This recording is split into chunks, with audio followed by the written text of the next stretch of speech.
Mi madre me dijo que se siente ser el fracasado de la familia, mientras mi hermana se burlaba. Luego le dije que se siente que papá te haya dejado por inútil. Por cierto, dejaré de pagar tus cuentas.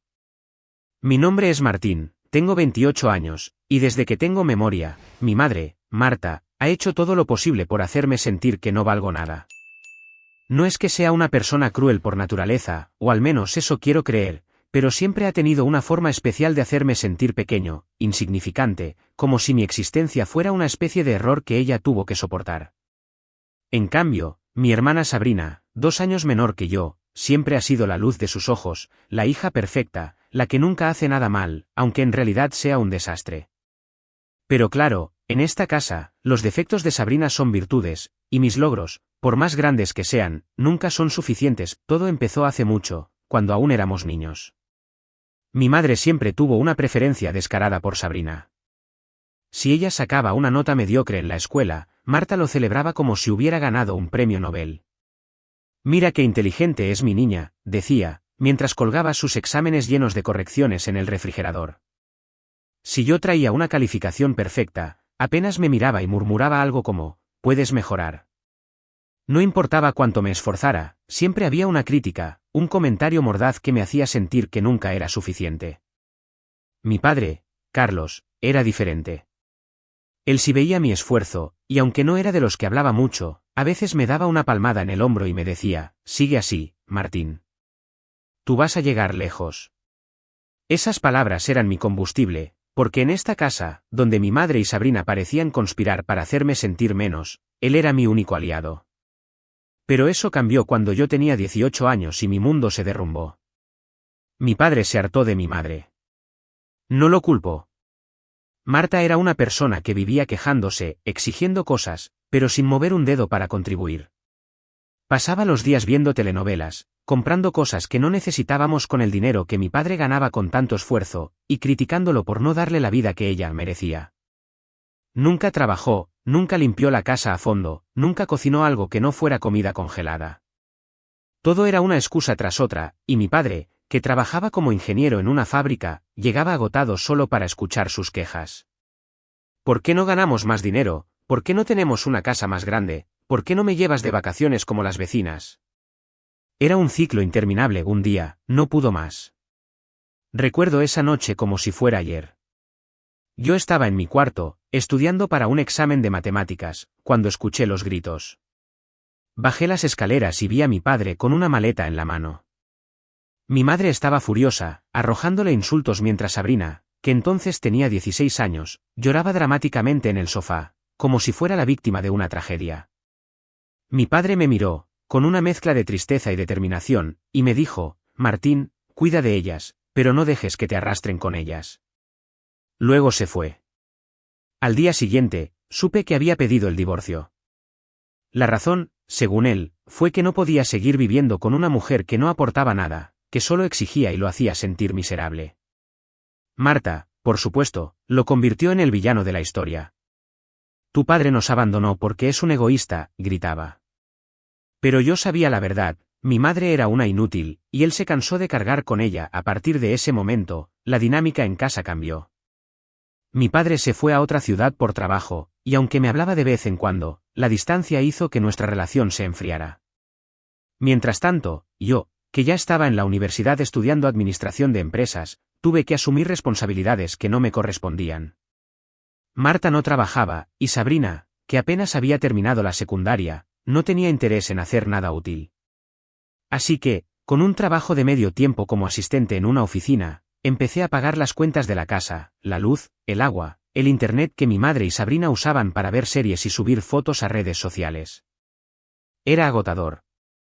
Trabajaba, estudiaba y aún tenía que soportar los comentarios de mi madre sobre lo inútil que era, y así fue por varios años. Martín, ¿cuándo vas a conseguir una novia? Mira a tu hermana, ya ha tenido 9 novios, y solo tiene 26 años, decía Marta con una sonrisa de orgullo, mientras Sabrina se reía y presumía de sus conquistas. Yo apretaba los dientes y no respondía. No tenía tiempo para relaciones, no porque no quisiera, sino porque estaba demasiado ocupado manteniendo a flote a esta familia disfuncional. Pero para mi madre, eso era una prueba de mi fracaso. Un hombre de tu edad sin pareja es un fracasado, me decía. Mírate, trabajando en esa empresa de segunda, viviendo con nosotras porque no puedes independizarte. Eres una decepción. Cada palabra era como un puñetazo en el estómago, pero me tragué el dolor y seguí adelante. A pesar de todo, logré graduarme con honores.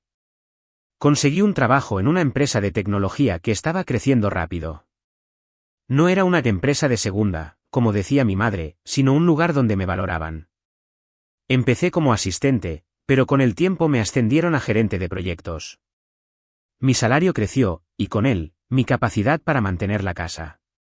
Pero ni un solo día mi madre reconoció mi esfuerzo. Todo lo que hacía era poco comparado con los logros de Sabrina, que básicamente consistían en salir de fiesta, cambiar de novio cada 6 meses y subir fotos a Instagram con filtros que la hacían parecer una modelo.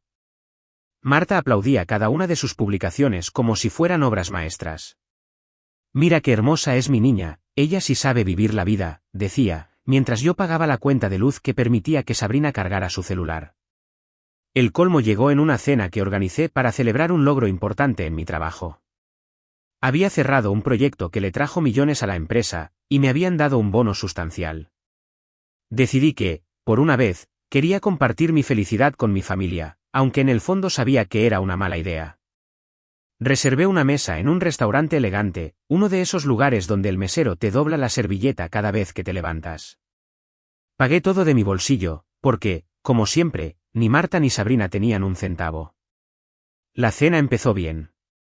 Pedimos una entrada de ceviche de camarón, vino para mi madre, porque, según ella, una dama siempre bebe vino, y Sabrina pidió el plato más caro del menú, un filete con salsa de trufas. Yo no me quejé, quería que fuera una noche especial. Les conté sobre mi proyecto, cómo había trabajado meses para convencer a un cliente importante, cómo mi jefe me había felicitado frente a todo el equipo. Por un momento, pensé que tal vez, solo tal vez, mi madre diría algo positivo. Pero entonces, Marta tomó un sorbo de su vino, me miró con esa expresión de desprecio que conocía tan bien, y dijo, bueno, Martín, está bien que te esfuerces, pero dime una cosa, ¿qué se siente ser el fracasado de la familia? El restaurante pareció quedarse en silencio. Sentí la sangre subiendo a mi cabeza. Sabrina soltó una risita, como si fuera el chiste más gracioso del mundo, y añadió, sí, Martín, cuando vas a hacer algo interesante con tu vida, ¿o vas a seguir siendo el aburrido que paga las cuentas? No sé cómo no tiré la mesa en ese momento. Mi madre continuó, como si no hubiera dicho nada grave, mira a tu hermana, ella sí sabe cómo vivir. 9 novios, todos guapos, todos con futuro. Y tú, a tus 28 años, ni una novia, ni un plan, ¿qué clase de hombre eres? Cada palabra era un cuchillo, y Sabrina, con su sonrisa burlona, parecía disfrutar del espectáculo. Respiré hondo, tratando de mantener la calma. Pero algo dentro de mí se rompió. Miré a mi madre a los ojos y dije, con una voz que ni yo reconocí, mejor dime tu mamá, que se siente que papá te haya dejado por ser una inútil. Porque eso fue lo que pasó, ¿no? No sabías hacer nada, no aportabas nada, y él se cansó de cargar contigo. Y por cierto, desde hoy, dejo de pagar tus cuentas. Búscate la vida, porque yo ya no soy tu banco.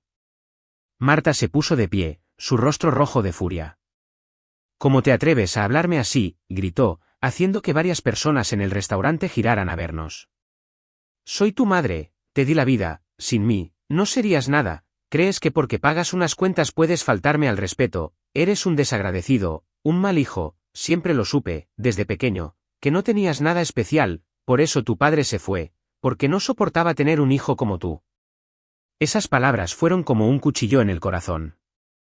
Durante años, había sospechado que mi madre me culpaba por el abandono de mi padre, pero escucharlo de su boca, en medio de un restaurante lleno de desconocidos, fue demasiado. Sentí las lágrimas quemándome los ojos, pero me negué a dejarlas salir. No les daría la satisfacción de verme roto. Me levanté de la mesa y le dije, dile a tu hija favorita que te mantenga ahora, porque yo no lo haré, y salí del restaurante. Los murmullos de los demás comensales me siguieron, pero no me importó. Mientras caminaba hacia mi coche, sentí una mezcla de rabia y alivio. Conduje de regreso a casa esa noche, con el corazón latiéndome como si hubiera corrido un maratón, me dio una claridad que no había sentido en años. Durante demasiado tiempo, había cargado con el peso de mantener a una familia que no solo no lo agradecía, sino que me pisoteaba cada vez que podía. Las palabras de mi madre, Marta, todavía resonaban en mi cabeza, que se siente ser el fracasado de la familia. Y la risita de Sabrina, como si fuera la cómplice perfecta de esa humillación, seguía quemándome por dentro. Pero algo había cambiado. Esa noche, cuando les dije que no pagaría más sus cuentas, sentí que, por primera vez, tomaba el control de mi vida. Cuando llegué a casa, cancelé todos los pagos automáticos de la casa y de sus servicios, y luego empaqué mis cosas y me fui a un departamento para mí solo. No quería estar más al lado de unas personas tan tóxicas. No fue fácil, lo admito. A pesar de mi rabia, una parte de mí se sentía culpable. Había pasado 10 años siendo el sostén de la casa, desde que mi padre se fue. Los primeros días después de la cena, mi teléfono no paraba de sonar. Marta me dejaba mensajes de voz interminables, alternando entre súplicas y amenazas. Martín, ¿cómo te atreves a hablarme así?, decía en uno. Soy tu madre, me debes respeto, no puedes dejarme en la calle. En otro, su tono cambiaba a uno más meloso. Hijo, sé que estabas molesto, pero hablemos, somos familia. Sabrina, por su parte, me enviaba mensajes de texto llenos de sarcasmo. Vaya, el gran Martín se cree muy importante ahora. ¿Quién va a pagar la luz, genio? No respondía ninguno. Pero un día cuando salía del trabajo, mi madre y mi hermana me esperaban a la salida, y cuando me vieron empezaron a gritarme. Entonces, ¿qué, Martín, te vas a ir así, como si nada?, dijo Marta, con ese tono acusador que siempre usaba para hacerme sentir culpable. Después de todo lo que he hecho por ti, ¿así me pagas? Eres un desagradecido. Me detuve y la miré. Por un momento, pensé en responderle con calma, en explicarle que había pagado sus cuentas durante años, que había sacrificado mi tiempo y mi energía para mantenerlas a flote. Pero entonces recordé todas las veces que me llamó fracasado, todas las veces que alabó a Sabrina mientras me ignoraba. Y la rabia volvió. Todo lo que has hecho por mí, dije, con una risa amarga. Marta, lo único que has hecho es criticarme, humillarme y vivir de mi dinero. Pero eso se acabó. Si quieres seguir viendo tus telenovelas y pagando el internet para las fotos de Sabrina, busca un trabajo. O pídele a tu hija perfecta que lo haga. Sabrina levantó la vista de su celular, con los ojos entrecerrados. ¿Qué te pasa, Martín? ¿Crees que eres mejor que nosotras porque tienes un trabajito? Por favor, no te creas mucho, ¿verdad, mamá? Su tono era burlón, pero había algo en su voz, una inseguridad que nunca había notado antes. Tal vez, en el fondo, sabía que sin mí, su vida de fiestas y novios no iba a ser tan fácil. No dije nada más. Subí al coche, mientras ellas me seguían gritando cosas, cerré la puerta y me fui. Mientras conducía, sentí una mezcla de alivio y tristeza. Alivio porque por fin estaba libre, tristeza porque, a pesar de todo, eran mi familia. Pero ya no podía seguir viviendo para complacerlas.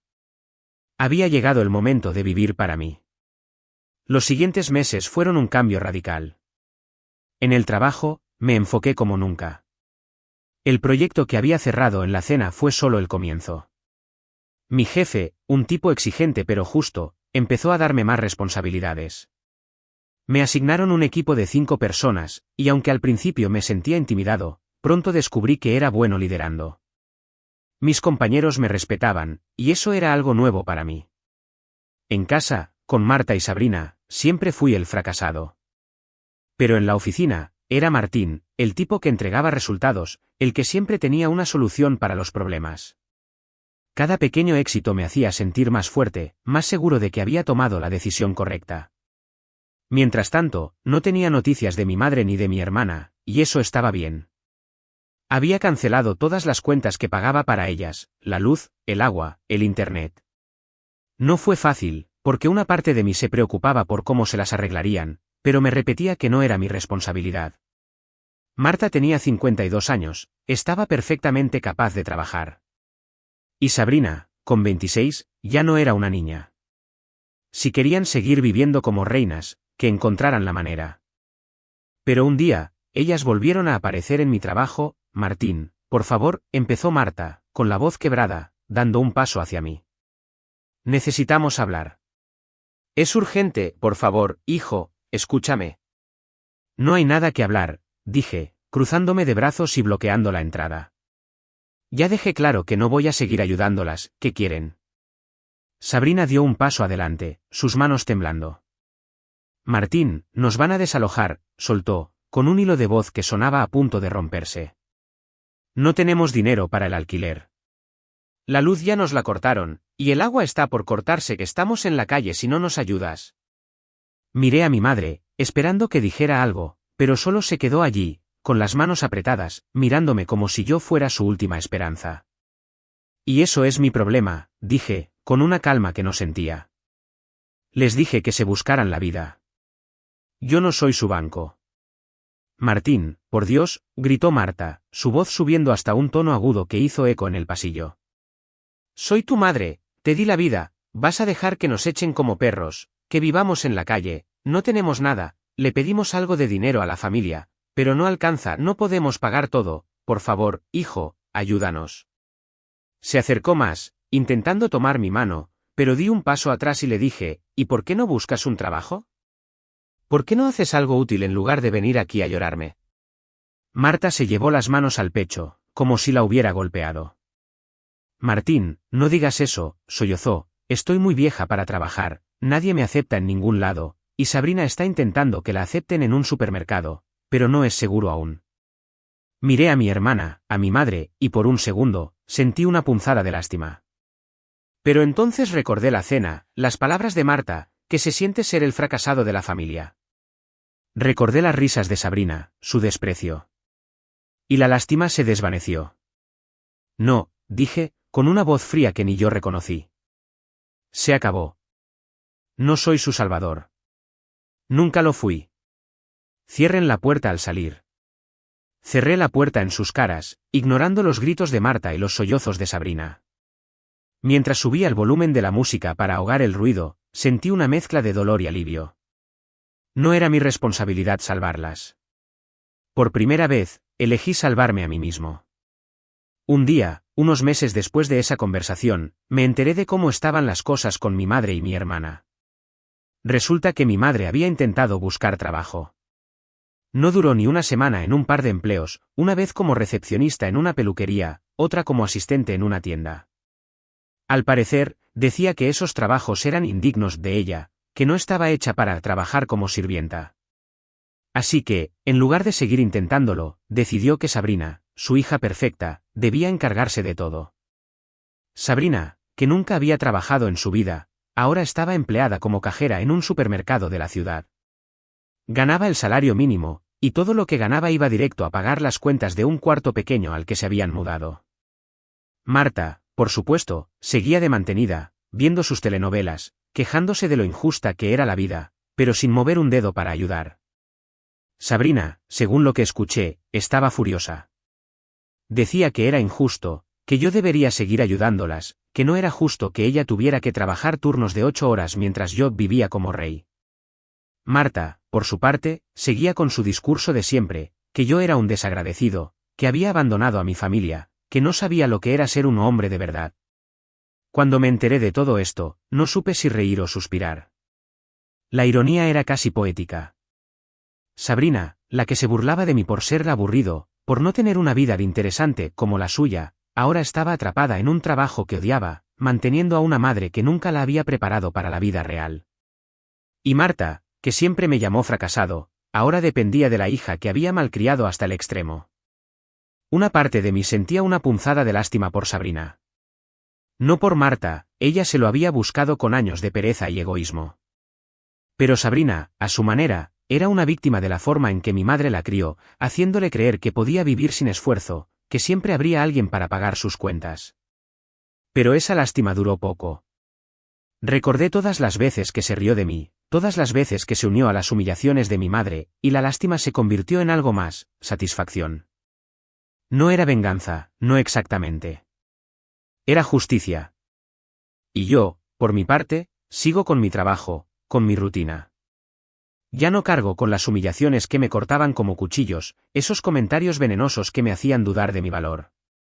La toxicidad que me rodeaba, que me hacía sentir pequeño, se quedó atrás, como un eco que se desvanece. Hoy, mi rutina es mi fortaleza, cada decisión que tomo, cada meta que alcanzo, es un paso más lejos de ese pasado que no me define.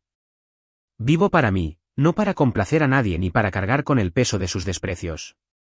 Cuando miro mi reflejo, veo a un hombre que se levantó, que rompió las cadenas de la duda y se construyó a sí mismo. Estoy libre, completamente libre, y ese es el triunfo más grande que jamás tendrán quienes intentaron quebrarme. Suscríbete para más historias diarias.